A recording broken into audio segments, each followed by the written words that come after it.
Hey guys, it's Erica and we're going to be talking about root rot. So specifically on how to save a plant with root rot if it is savable, because root rot is pretty much when the roots of the plant rot and die out, and it progresses pretty quickly. So if you don't catch the problem right away, the longer the issue goes on, the less of a chance that your plant is going to survive. It's very hard to save a plant with root rot. Root rot is caused by overwatering, but there are different reasons why people will overwater.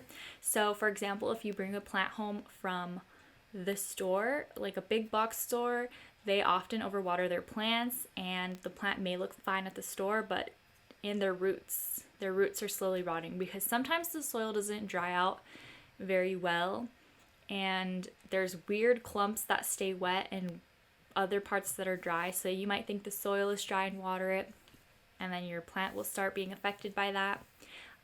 There's also the issue of your plant looks like it's thirsty. It's drooping, so you water it, and then it still looks droopy and sad and thirsty, so you water it again. Sometimes when a plant is droopy, it looks like it's thirsty, but it's actually overwatered and it has root rot. So that's another way that you might accidentally give your plant root rot. And then also another way is if you have multiple people in a house watering the same plant, and who knows when the last person watered, so you guys are on your own little schedule, which is what happened personally for me. I had my Philodendron Rio in a common area, so me and my mom were both watering the plant, and I honestly should have noticed it sooner because it did get to a pretty bad point. Unfortunately, I didn't have the forethought to take footage of that, but I did take photos, so I can insert the photos for you guys. But this is how it looked from the top, and this is kind of when I noticed it started looking a little bit sad and thirsty. But when I started looking at the base of the plant, that is when I noticed that the plant definitely had root rot. Like right from seeing it from the top view, that is when I knew. So you can see that there are dark spots at the base of the stem, and that is rotted stem. So everything below that is dead. So the rest of the vine does look healthy, but it's not connected to anything. So there's no way for it to get water, and it's gonna die if it stays like that longer. So I think I caught it just in time for it to be salvageable, because if that vine had been dead when I got to it, then that would be it. There would be no way to save the plant. That's how I found out. I saw the base of the plant, and you're not really looking at the base of the plant, especially for trailing plants, because I don't know, you're just looking at the gorgeous foliage and not really at the top. And sometimes plants can be bare at the top. This one wasn't really that bare, so you kind of have to go through the leaves to look through it, and there was rot. And I was so upset when I saw it because it was my beautiful Rio that I love. That's when I pulled it out, and I have a photo of how the roots looked in the shape of the pot. You can see they're all kind of scraggly and they're a dark brown color. That is how you know. Root rot also has a smell. It kind of smells like very earthy, maybe a little bit moldy. I'm not sure how to describe the smell, but it definitely has a distinct smell. So like as soon as you pull a plant out that has root rot, you would probably be able to smell it. What I do from there is, after kind of checking your plant, if your plant looks extremely thirsty for a long time, check the base of the plant to see if it's still alive and the base of the plants aren't rotted away. And then you can take the whole plant apart and look at each stem individually, because plants that are full trailing, they're usually just a bunch of stems together to make that full looking plant. So you have to analyze each stem individually, which is what I did. From there, I separated out the stems that still had roots that were alive, and then I separated out the stems that were either rotted at the base or the roots were just non-existent or dead. From there, I potted up the stems that had live roots still. This is what I got out of that. Literally 2 stems. It's been in here for a while. And actually, when I first potted it, I put more of the stems in soil, but not all of the stems made it because they just weren't really healthy and they couldn't survive that. So this is originally how many stems there were, and now I'm here left with these 2 little stems, which I'm actually so happy that I could even save any of them through soil, because the rest I had to do by water propagation. It's been 2 months since I found out that the roots were alive, and this is what I have. It has grown, this plant has grown a little bit, but mostly it's just been kind of recovering from all the stress it was under, but I'm so happy with the progress. And these over here are the stems I was able to cut and save. Now, the thing about stems that have a rotted base is that you cannot put the rotted base in water. The rot is just going to continue moving up. So what I did was I cut off the rot and I put it in water. But the stems still continued rotting, so I would just leave them in water. I would put them very deep in the water so that there are a ton of nodes in the water. Because the more nodes that you have in the water, the higher the chance that at least one of the nodes will root. And that's all you want, just at least one of the nodes to root. So that's what I did. And there were a lot of the roots that just completely rotted away. This is an example of the roots that rotted away. This one barely completely rotted like 5 days ago.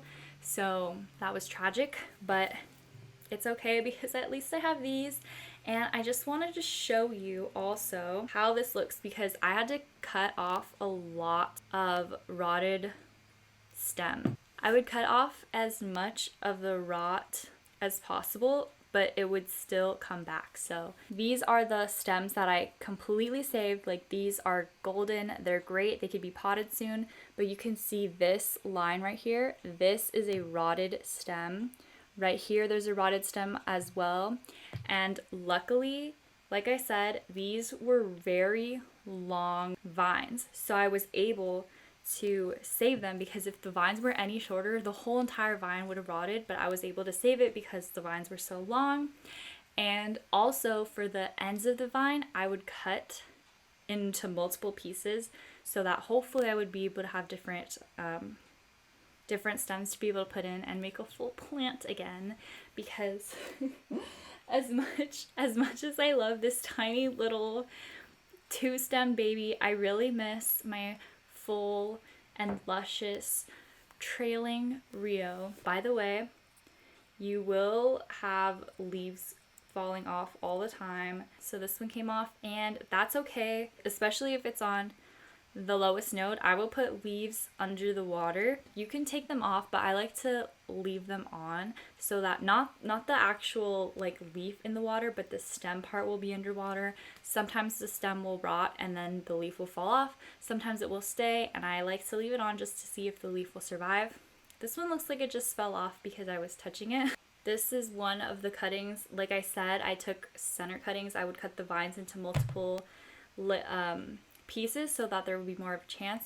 You can see the leaves kind of look sad, and if you look at the roots here, they look like they're dead, but there's a tiny little root growing out right there. And like I said, I keep the stems in the water, so it's literally just hanging to the edge of the cup like this, and the stems are in water while the leaves are kind of holding them up. So leaves are also good for holding the stems up. So that's what I have. I hope that one roots. And then I also have this one. Oh, I specifically saved this one because I was like, yeah, I should probably be filming this progress. But this is what I'm talking about having a long stem is really helpful, because you can see this whole entire bottom part is rotted. Only this little upper area was saved. And the roots are kind of not looking that great because my cat tipped over the container they were in and they fell out. So the roots suffered a little bit during that, but I'm going to cut this off now because it's not recommended to be leaving this rotting stuff in water, but I really wanted to show you guys, so I kept it in a separate container from my other really healthy. Yeah, that's exactly why it's way more likely that you'll be able to save your plant if it's a long one and it's a luscious one, and there were more stems to choose from because, again, higher probability that at least one will survive, because we just need at least one to survive so that it can grow big, and then we could take cuttings from it and then slowly make our plants full again. I'm going to take a look at the roots and decide on whether or not to pot them. I think some of them are going to continue staying in water and some of them are going to be potted. So this one for sure is going to be potted. That one looks great. Oh, so look at this one. So this is what I was talking about when I put as much of the stem into water as possible. As you can see, 3 nodes have rooted, and then here is a rotted stem that just kept itself in here. So there will be rot, unfortunately. So yeah, you can see 3 of these nodes rooted and the leaves stayed intact, which is actually the best situation that could happen. Over here, I'm gonna have to cut off this rot right here before I pot it up because I would not want that in the soil. And this one also has 3 nodes that rooted, 2 nodes that rooted, and this bottom part rotted away, and I'm gonna have to cut that off as well. This one had 2 nodes that rooted, and the leaves are all intact. So, oh, this one doesn't even have any variegation, but the stem is variegated. The leaves just aren't variegated, so it's probably just stress. Now we can pot up these babies, and I'm just gonna pot these up pretty quickly, and then we'll get the final results and see what was left of my beautiful grand Rio that got root rot.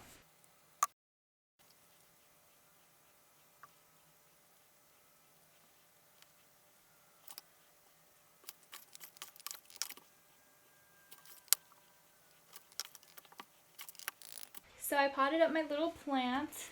This is how it looks. It's really small and cute. It's not anywhere as near as grand and luxurious and beautiful and luscious as my 6-inch Rio, like how it originally was, but this is pretty good for rescuing from a rotted plant. And this is the other piece. I also have my 2 leftover cuttings. I have the one that has a tiny root and still needs to keep rooting, and then I have the one that had a ton of rot at the bottom, so I cut that off and we're gonna let that one root a little longer. But overall, I'm so happy that so much of the plant survived, because I really did not think that much of this plant would survive. Root rot happens quickly and it can kill your plant so fast, so keep an eye on that. It's better to underwater your plants than to overwater it.